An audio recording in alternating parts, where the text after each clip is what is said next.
Here's what this game is going to be simple. It comes down to the Steelers doing this because honestly, it comes down to what the Steelers do on defense because I don't think the Steelers can do anything on offense. So the Steelers are going to have to do two things. They have two people they have to stop. Yeah. If they can stop two people, they can win the game. Yeah.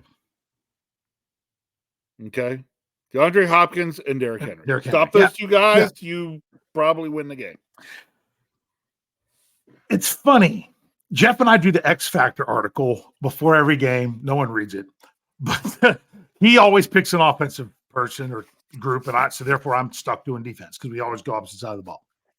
If I were to pick the two X factors going into this game, it would honestly be Kenny Pickett and Minkah Fitzpatrick. And then they were the two guys that were knocked out of the last game. Right. Because the Steelers need to start better on offense. And with a rookie quarterback throwing 4 touchdowns in his first game, coming into a second game, that would have been prime pickings for Minkah Fitzpatrick to say, oh, you want to just do it deep to DeAndre Hopkins? I'll make a splash play.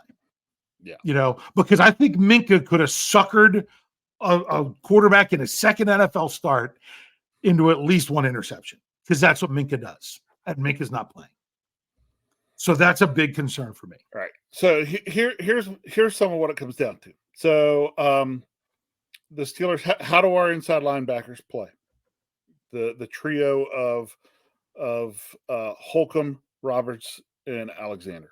Who I thought weren't bad last week. I did not. Roberts, man, his pass rush was up there, man. He had a sack and a half.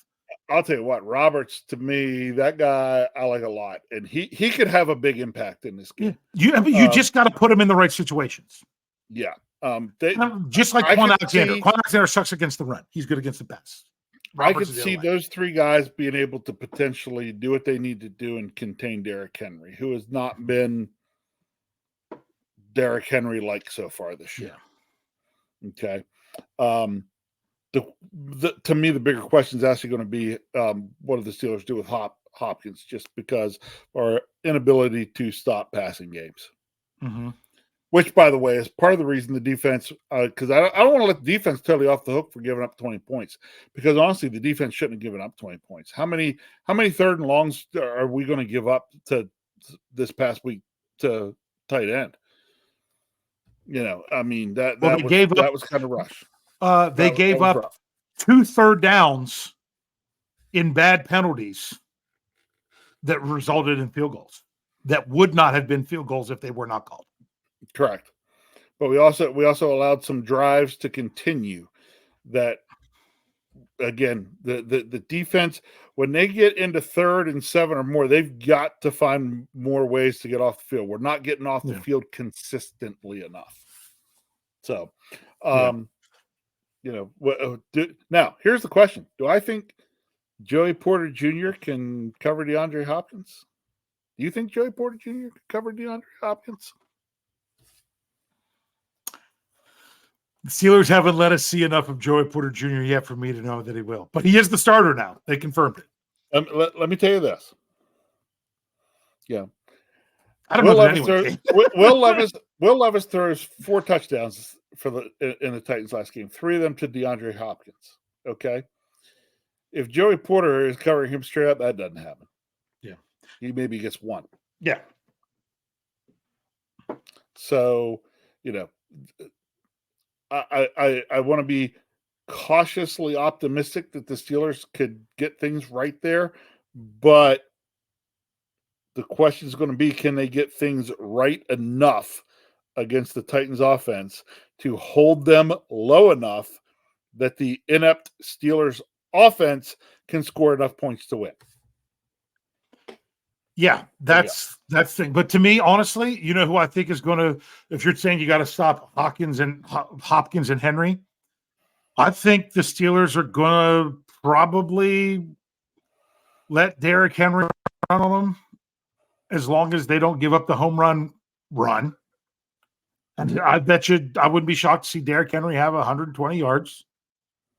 Yep. And they're not going to, in order for them to try to keep Hopkins from killing him. Probably.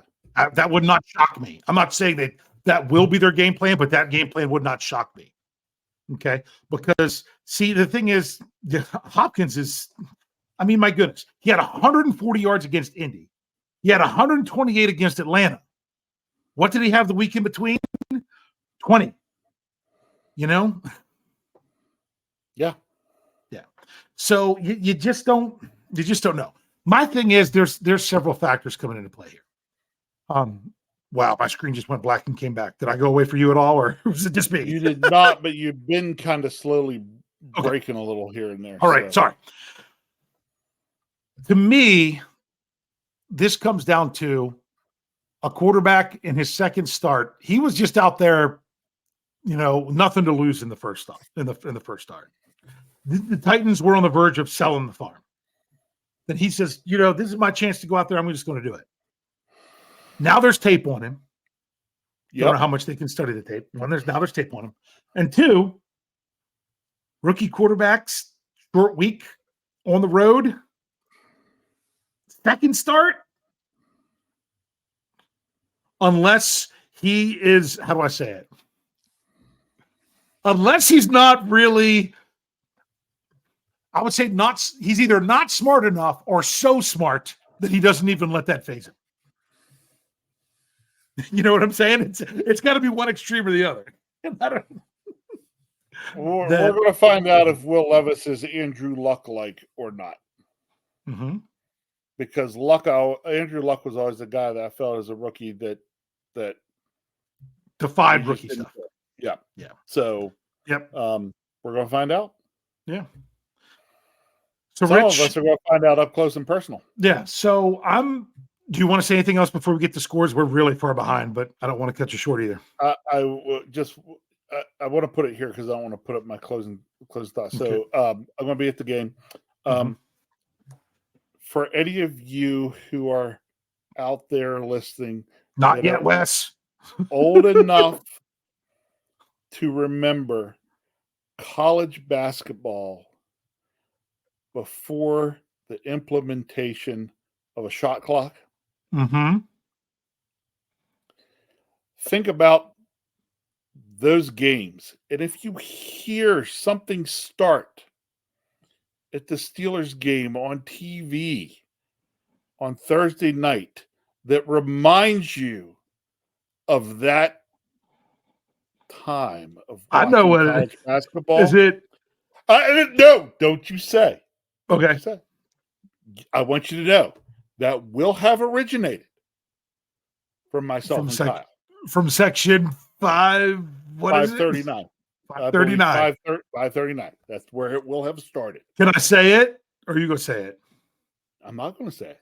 I'm going to Can I say it? To see I want to wait and see if I get to implement it, and then we can say it next week. Okay. A little tease there. It's... If you want to, go ahead. No, it's okay. I was going to say it is something that kind of has to go with the title of the show. Yes. Yeah. So, all right. So, Rich, give us your score. I'm going to give mine tonight too because there's no preview. No.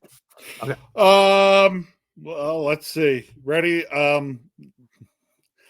No real scientific thought to this, but there is some thought to this. I'm going to say, Titans 28 on 4 touchdowns thrown by Will Levis, and the Steelers 17. Okay. What I'm going to go with, see, before this past Sunday, I was like, the Steelers can lose to the Jaguars. They just need to beat the Titans. The Titans weren't able to figure out what was going on with them and everything. Then the Steelers didn't win. It's not like they played much different other than not having Kenny Pickett. Now you don't know what kind of Kenny Pickett you're going to have, or if you have for sure. You don't have Minkah Fitzpatrick and all that other stuff. But you still have a quarterback. You still got a team traveling on a short week with a rookie quarterback. And also, if you go back through 2006, you could go all the way back to 1996, but because it was 10 years ago they didn't have them, to where the Steelers host games on Thursday night. All right? The Steelers are 8-1 with the only game they lost in there as the Scobie debacle that the Steelers basically had won. until Scobie continued to screw it up. There's something about Thursday. That's why part of me was like going as bad. Not only do they win on Thursday night, the last 2 times they played at home on Thursday night, they have put up 92 points in their last 2 home Thursday night games. There's something about was one of those the Titans? One of those was the Titans, 40-17. Was the Falcons. No. Was Thursday night, it was the Panthers. 52-21. Yeah. So it's something about the Steelers on Thursday night. And I had a nice score with both teams scoring in the teens. And then I got to thinking, you know what? Sometimes because Thursday night might not even be as much as the Steelers' offense being all right, but it might be that the other team's defense isn't quite ready yet either. But it's not much to plan for if you think about it. But think about this. If the Steelers can connect with one of those 2 passes, if not both of them early in that game against Jacksonville, something about being at home on Thursday night, I have a feeling that we're going to have a whole different tune come next week. You ready for this one? 27-21 Steelers. That's my score, and now I'm looking for everybody else's. It has now been put in the live chat. Dave, I'd love to say I'd agree with you on that one, but I'm kind of, they haven't proven they can do that yet. I have a hard time saying you can when you haven't. Yeah, but at the same time, my point is I've been following the trends. Why didn't pick them to pick the Jaguars? Dude, following the trends. Yeah, that is why I picked them to beat the Ravens, a game that they shouldn't have won. You mean the Thursday night trend? You're following that? Well, although they haven't played on Thursday night since 2018 at home.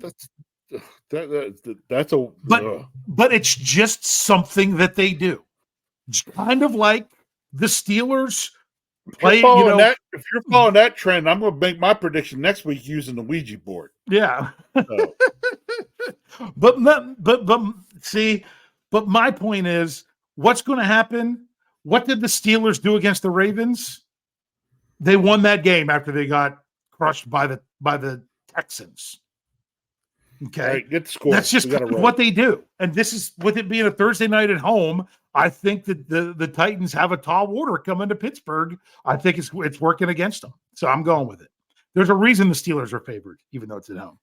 All right, so here we go. Thomas Riley. We missed him last week, didn't we? Hey, he gave it on the preview. He said, sorry, I missed Tuesday. And he did. I think it was 17-17. This time he's got 24-24 as the tie. Okay, Afton Ford has 28-14 Titans. Steel Dog 88. Sorry, Steel Dog, to see that you got eliminated from the Survivor. There's only 13 people left. 32-30 Steelers. See, he's thinking it's going to be high scoring. For the Steelers at some point this year going to have a high scoring game, and it's going to be when we don't expect it. That's why I'm thinking when else better than Thursday night at home, because you and Kyle are going to be there. They're going to do it for you. I have faith in you. I don't have faith in the Steelers, Rich. I have faith in you. Okay, Thomas Potts has what is that? 21-3 Titans. Brian Brown says Steelers 26-20 because they're offsides on an extra point. I'm sorry. I had to read that. That was pretty good. Gavin Anthony says 24-20 Titans. Steelers Pittsburgh says 17-10. That's the Steelers because you didn't put a team. Jerry Cherryband says Steelers 24-17. And he says Rudolph throws 2 TDs. State of the Steelers has 23-16 Steelers. Tyler W. has Steelers 24, Titans 13. Outside Steelers fan has Good Guys 14-7. John Myers 16-14 Steelers. Christopher 11 had to put it in there again because he was early. 27-11 Steelers. John Funker says 24-14 Titans. Kyle Smith has 23-14 Steelers. And it skipped on me.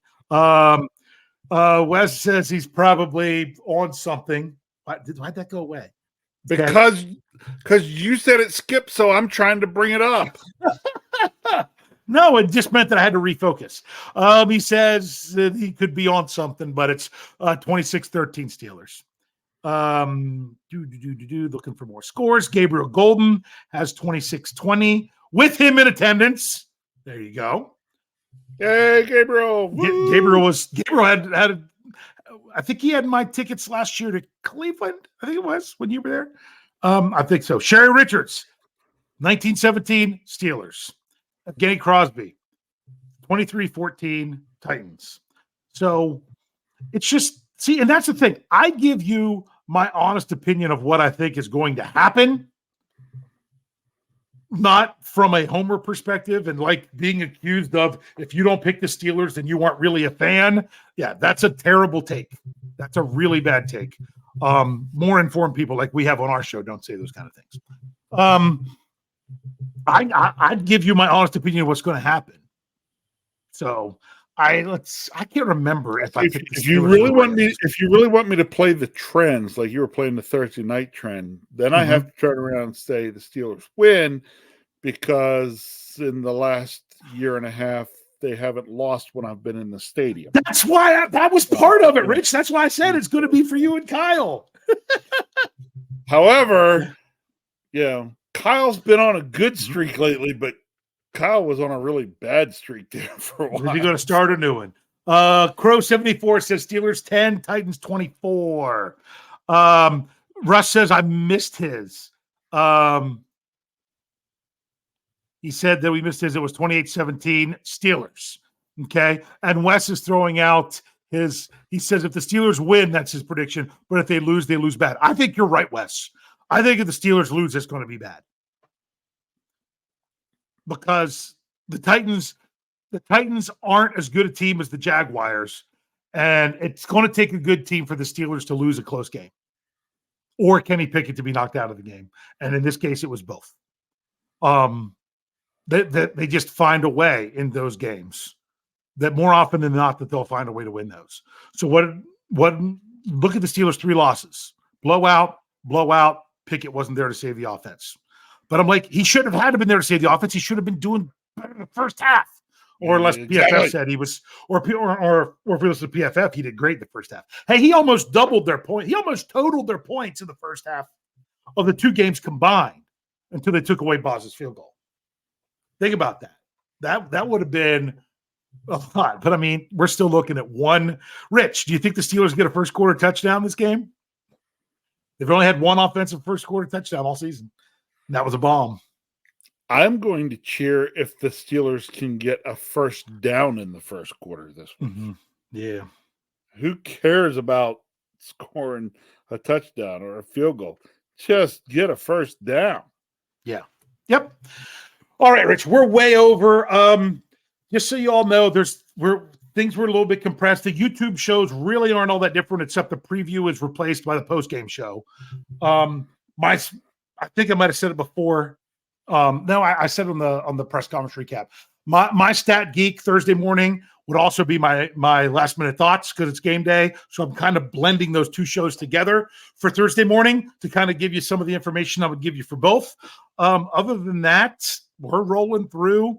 The content on the website's a little bit compacted, but we'll get you some good game day stuff with staff picks and all that other good stuff.